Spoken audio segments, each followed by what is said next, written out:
Dear friends, so we will continue with where we had left, that is the latitude and departure. We have understood how to calculate the values of latitude and departure. Now let us understand further how to understand the sign convention of the latitude and departure. Please note over here, the departure and latitude of a particular line take the sign depending upon the quadrant in which that individual line lies. Where that line exists, in which quadrant it exists, that particular sign it will be getting. Now let us look at the table provided over here. Look at this. The departure. If the line is in northeast quadrant, if the line is in northeast quadrant, the departure will be appearing plus. The latitude also will be appearing as plus. Let me give you an example. Look at the line FG. When I'm looking at the line FG, that's my meridian over here, that's my meridian over here, that's my axis with the reference axis. So when I'm looking at the line FG, that's in the first quadrant, that is in the northeast quadrant. So over here, my departure will be positive, my latitude also will be positive. If the line is in southeast, if the line is in southeast, the departure would be positive, the latitude would be negative. Please note, whenever we are looking at the departure, if it is east, if there is east, the departure would be positive. The latitude, if it is north, the latitude is positive. If it is south, the latitude is negative. Departure, if it is west, the departure is negative. If it is west, over here, the departure is negative. Similarly, the latitude, when we are looking at the latitude, we are looking in the vertical direction. So when we are looking at the latitude, if it is south, it is negative, but if it is north, it is positive. Let me just repeat again. When we are looking at the departure as we have said, it is in the east-west direction. All the departures in the east direction are positive. All the departures in the west direction are negative. So in the northeast or the southeast, departures are positive. In the southwest as well as northwest, the departures are negative. Coming to the latitude, latitude is in the north-south direction. Every time the line is in north, the latitude will be positive. If the line is in south, the latitude will be negative.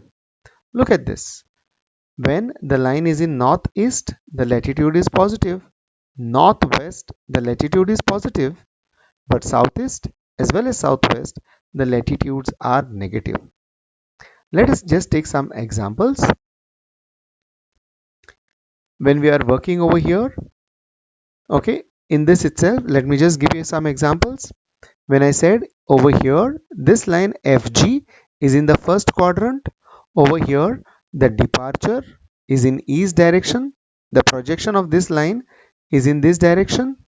The projection of this line is over here. So it is in east and north. East and north, both latitude as well as departure would be positive. Coming to the line GH. Coming to the line GH. Now when I'm looking at the departure is in the west direction, but the latitude is in the north direction. So departure would be negative because it is west, and the latitude would be positive because it is north. Since this is in the northwest, departure is negative, latitude is positive. Let us look at this line over here, HI. The line HI starts from here. So when I'm looking at the line HI which starts from here, it's having this particular component. Okay, the projection of this line on the east-west direction comes on the west, whereas the projection on the north-south line comes in the south. So west departure is negative, south latitude is negative. So when it is southwest, look at this. In southwest, both are negative. The departure as well as latitude are negative. So that's the way we will be using the sign conventions. Now we will go ahead and understand another very important term, that is consecutive coordinates. Now the latitude and departure of a point calculated with reference to the previous point or the preceding point of the same line are called as consecutive coordinates. A very simple definition.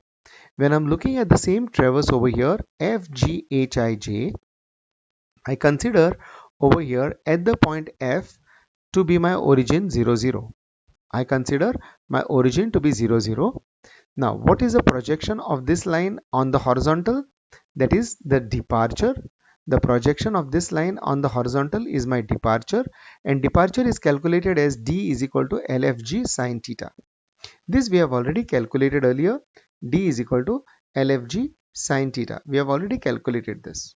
Similarly, the projection on this vertical north y-axis, we have already done this earlier. This is the latitude of this line, and that is calculated. Latitude of FG is calculated as LFG cos theta. So the latitude is on the y-axis, the departure is on the x-axis. Now let us understand what is consecutive coordinate.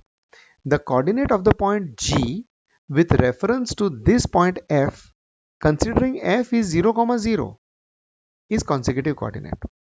The coordinate of the point G considering F as 0, 0 is called as consecutive coordinate. Let me give you the example.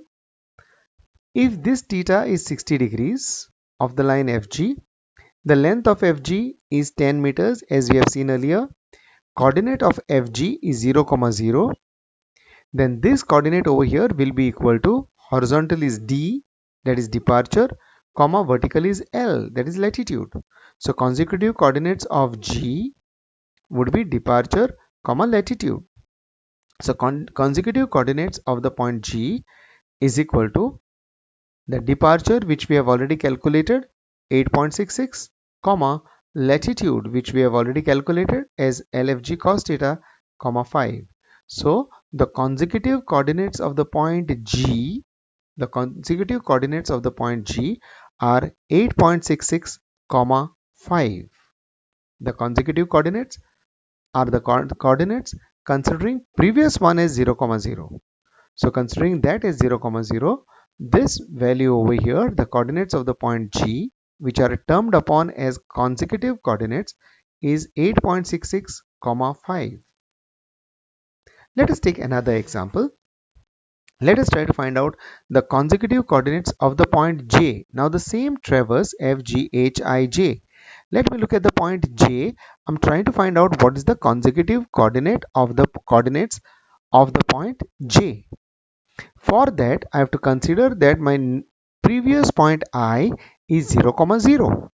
So the departure is the line is the projection on the horizontal, that is given as D is equal to Lij into sine theta, and the vertical is the projection on the y-axis, that is given as L is equal to, or latitude is equal to Lij into cos theta.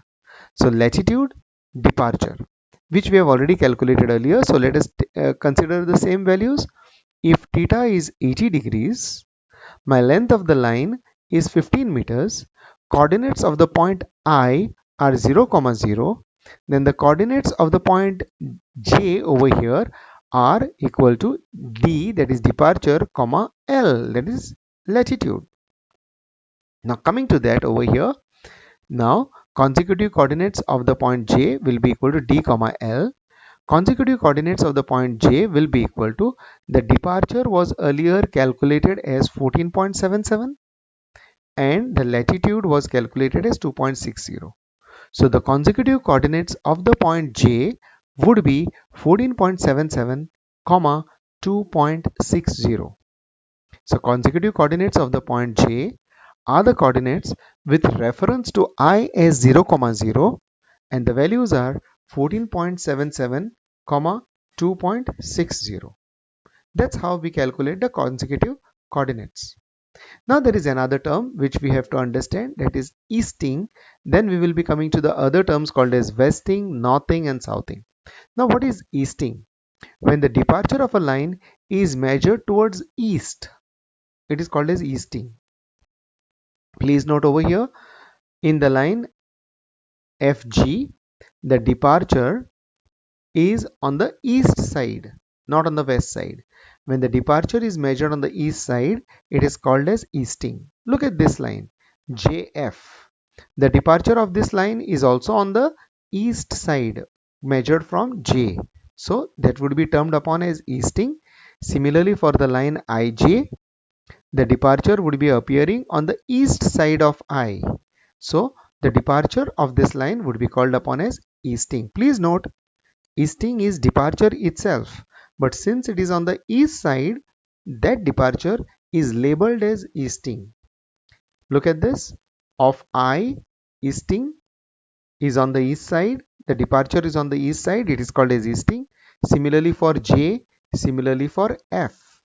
So IJ, JF, FG all have departures as eastings. Let us understand the term westing. When the departure of a line is measured towards west, it is westing. Like in this line GH, the departure would be on the left hand side. It would be on the west side. So that departure is called as westing. Similarly for the line HI, the departure, the projection on the horizontal axis is on the west side. So the departure of the line HI is also over here westing. Please note one thing, easting is always positive, westing is always negative as discussed earlier. So we have for the line GH and the line HI, we have departures labeled as or called as westings. Please note, westings are always negative. Then there is another term called as northing. When the latitude of a line is measured towards north, it is northing. It is labeled as, it is called as northing. Come to this line IJ, that's my line IJ over here. The projection on the north south would be appearing over here in the north direction. So the latitude of IJ is called as northing. Similarly over here, latitude of JF also would be appearing in the north. So northing. Of FG, again the projection would be appearing in the north. So northing. Similarly GH, the projection would be appearing in the north. So that's why it is northing. All these 1, 2, 3, 4 lines have their latitudes named as northings. Please note, northings are always positive. Coming to the term southing. When the latitude of a line is measured towards south, it is termed upon as southing. Look at this line HI. So when I'm looking at H, my HI line is here. The projection would be appearing in the south direction. So the latitude of this would be labeled as southing. Please note, southing is always negative. Okay, so in this traverse we have one line in which southing is there, or the latitude is called as southing and it is negative. Now the most important term over here is the independent coordinate. Now the coordinates xy of the points of the traverse given by the perpendicular distances from the two main axes or the common origin are known as independent coordinates. Now the common origin may be somewhere else or it may be part of the traverse. Now the coordinates forming the independent coordinates are always only eastings and northings. Please note, that was the original traverse which we had, and the original traverse had their own consecutive coordinates. Now all these consecutive coordinates, we are bringing them to one independent system with one origin so that we can draw this, and all these coordinates which we are obtaining over here are called as independent coordinates. So they are perpendicular distances from the y-axis and the x-axis are well defined. Okay, from these two axes they are the independent coordinates. Like f will be having its own independent coordinates. So all these independent coordinates are calculated all these independent coordinates are calculated essentially from the consecutive coordinates. Please note, we get the independent coordinates from their consecutive coordinates. Consecutive coordinates, we are getting them from latitude and departures. They are individual latitudes and departure. So calculating latitude and departure helps us to get the consecutive coordinates, and from the consecutive coordinates we get the independent coordinates. So finally, when we get the independent coordinates, we will be drawing the traverse. It helps us in drawing the traverse. Thank you.